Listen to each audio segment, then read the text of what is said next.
大家好，今日要介紹嘅水晶就係呢條叫做阿拉善瑪瑙嘅水晶手鏈啦。咁佢咧都係瑪瑙嚟嘅，但係唔同我哋平時一般見開嗰啲好透明啊嗰種嘅。嗱，呢種就要實色啲啦，係啦。咁佢咧個樣比較靚啦，同埋好似啲糖咁嘅色嘅，你見佢有唔同嘅色喺度嘅。嗱，咁咧佢有啲咩功效咧？佢就係可以咧吸引呢個正財啦，招下貴人啦，緩解下啲情緒壓力啊，可以令你個人溫和少少啦，同埋幫助睡眠啊，增強自信咁樣嘅。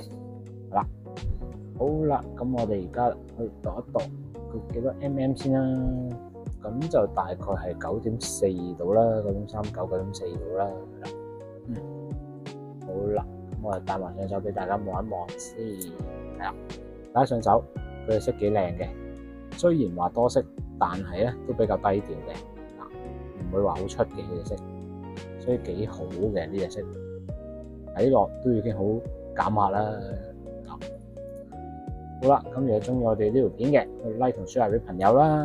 咁如果想跟得貼啲嘅，可以 subscribe 埋我哋嘅 YouTube channel 嘅。多謝大家，拜拜。